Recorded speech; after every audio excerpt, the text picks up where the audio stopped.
Good morning, tennis fans, and welcome to Grass SZN. Players are diving on the courts, people are getting ready, they're serving and volleying, and the stoke is high. I am currently here at the Boss Open in Stuttgart, Germany. Been here multiple times, Stuttgart, in my time here in Europe. Great city, great area for tennis.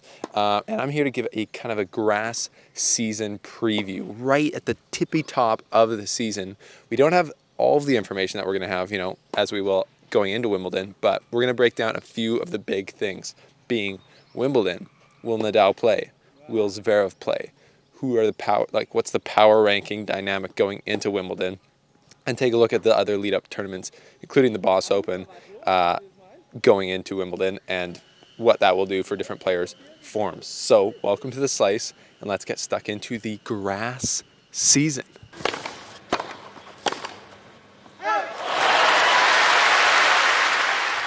Before we get any further into this preview, subscribe. Make sure you don't miss any of our updates during this grass court season. And our grass court season is presented by PointsBet Canada. If you're a tennis betting fan in Ontario and you want to bet the grass season, join PointsBet. They have an amazing sign-up bonus, and you can bet live throughout the tournaments, including Wimbledon, and follow our Canadians. So yeah, as I've been here at the Boss Open, checking around the grounds, another great tournament. As I said, a lot of the big names for grass are actually here. Berrettini's here. It's the Boss Open. He's sponsored by Boss, so he's been doing like all the photo shoots, getting ready for the Wimbledon. They're like revealing his outfit. It's like, oh, it's white. And Shapovalov's here. Stefanos Tsitsipas is here as well. He's been practicing, trying to get his form better for the grass so he can have a better run than he did last year at Wimbledon. Nick Kyrgios is here. Andy Murray is here. So really, if you're trying to go to a grass court tournament, I would say this is the one to get to. Probably a little bit late now, but yeah, great viewing experience, and all the big grass court names are basically here, except for Djokovic, I would say. So where does that leave us? Rafa Nadal obviously won his 14th Roland Garros 22nd slam earlier on Sunday, and absolutely incredible. The GOAT debate is over, as I made a video about. In his mind, they're all in the same. They're going to ride off into the sunset together, and it doesn't really matter who has the most slams. Interesting opinion there from him. A lot of you guys will be upset with Rafa for saying that, but that's just his thoughts.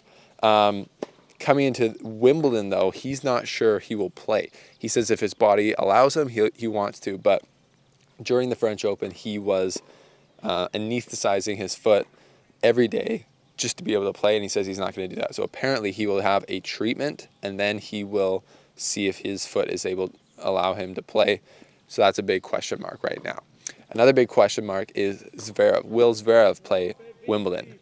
He posted on his Instagram that he looks like he tore a few ligaments in his foot. So if that's the case, I can't imagine him turning it around within a month to play Wimbledon. So I'd say he's on the sidelines for now, and barring a miraculous turnaround, which, I mean, he'll probably have access to the best doctors, everything like that. But at the end of the day, those injuries are nasty. Rolling your ankle that bad is completely nasty. Been there before. Your foot balloons up like a sausage. It's crazy. So he is probably out as well. And one of the main things with Wimbledon this year is obviously the points scenario. I talked to Denis Shapovalov, had a great one-on-one interview yesterday, and I talked about how he's got a lot of points to defend from making the semifinals last year, and he did explain that it was on his mind in his French Open run. How are we going to make up these points? He's playing more grass tournaments this year to do that. And I asked if there was any update from him or any update from the ATP to the players about, are they going to change that? Are they going to allow 50% of the points to be saved from the year before, or all the points? And here's what he said. So far, it's just been that they're getting rid of the points. I know a lot of guys are trying to fight to at least keep some of the points. I was one of the guys that's been on board with 50% off. Obviously it's not fair to keep all the points, but at least give us something. We don't have a chance, but obviously it's been kind of a struggle with the ATP. Not all the players are being heard, so that's a little bit of a situation we kind of have, but there's a lot of players right now kind of standing up and trying to fight for it. So yeah, the ATP has not so far made the change, but like he said, he is hoping for 50% of the points from 2021 to be kept for this year, which I think would be fair. What do you guys think? Because obviously it's not fair to the Russians to not be able to play and get any points, but it's not fair to everyone like Shapo, who did really well last year, to not even be able to defend, or Djokovic, or Martin Fucsovics had a big post about it, to not be able to defend their points at all. So that's a big question mark going in as well. There could be more player action. There could be, we just don't know. It's totally up in the air. The war could end. There's a million different things that could affect Wimbledon as far as rankings, points go. But probably what won't be affected is the power rankings. And I've been trying to create a rough list in my head of the power rankings going into Wimbledon for players. I think it's pretty obvious. You got to put Djokovic number 1, and then there's a gap, like there was last year. There's a gap of form. There's Djokovic number 1, and then it's just hard to put a second. If Rafa shows up playing perfectly without his foot being an issue, yeah, he'd probably be number 2 at this point, just because he's won it twice. He's, obviously he's won 22 slams. He's more experienced than any other player in the field on grass or in slams in general. So it's pretty hard to put him far from number 2. But I was thinking, he might roast me for this, I was thinking Stefanos Tsitsipas is probably pretty high up there. Yes, he lost early last year. But in my opinion, there isn't a really good reason why he shouldn't be good on grass. Grass is not as fast as it used to be. Yes, he gets rushed on his backhand. We all know that. That can be changed, though.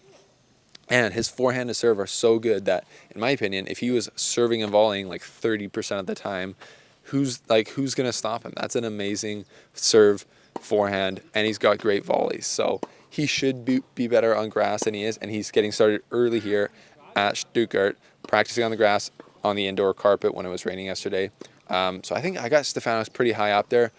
You got to put Berrettini up there as well. He made the final last year, but he hasn't been playing a lot. So we'll see how his form progresses through this grass court season. Felix Auger-Aliassime, I'm putting him right up there as well. His serve forehand has gotten even better than it was last year. Like at this point last year in the grass court season at Wimbledon, I didn't know how much to expect out of him at Wimbledon. He beat Federer at Halle, so that was good. But I think at Wimbledon he made quarters, and then he made semifinals at U.S. Open, playing a lot of serve and volley, playing that really good transition game. And then he just almost beat Rafa at Roland Garros playing that transition game. So I can just not wait to see his transition game, transition on grass. It's going to be amazing, I think. So I think he's one of the top 5 guys I would look out for at Wimbledon. Shapoval's up there right away as well. Hard to know exactly, but the run of form he got last year made him super dangerous against anyone. And then there's a few other guys that you would put. Hurkacz made the semifinals last year as well. Those are the kind of the top power ranking guys that I could see. Dark horses, Nick Kyrgios is the number 1 dark horse in my opinion. He's here. He's been practicing. And he's taking it a little bit more seriously this year. So if he gets a hold of anyone, especially in those early rounds, he can beat anyone in the draw. How insane would it be if he played Novak early? That would be crazy. And Nick Kyrgios is one of those guys who's a dark horse. Carlos Alcaraz is a guy I've left out because I don't know why I've left out. I would put him in the top power rankings as well / dark horse. We got to see how he'll do it on grass, but in reality, with his serve and forehand, he could beat anyone. So I would really put him, in the top 6-7 guys on grass. There's a few other guys that are always dark horses, and I actually saw Dustin Brown. He's here at Stuttgart as well, so that's kind of a really good sign that grass season is on the go because Dustin's out and everyone's scared to play him early rounds of any tournament. Who do you guys think are dark horses that I'm missing? Dark horses that you think could potentially make little runs at Wimbledon, be dangerous, but again, we're still 3-4 weeks away from Wimbledon, so we're going to have to get closer to actually figure out what's going on, the real forms going in, and I'll probably release a bigger power rankings closer to the tournament. But here's a grass court preview. I am literally standing on the practice courts here at the Boss Open. Pulled out a little grass. They all like to eat it. I don't know why they do that. If maybe only goats eat the grass, I don't know. I'm not a goat, so I don't do that. But the grass season is on. I'm excited. I think it's my favorite surface to play and to watch. And it's just going to be awesome. So if you can, get to the Boss Open, get to Halle or Berlin next week. That's where I'll be.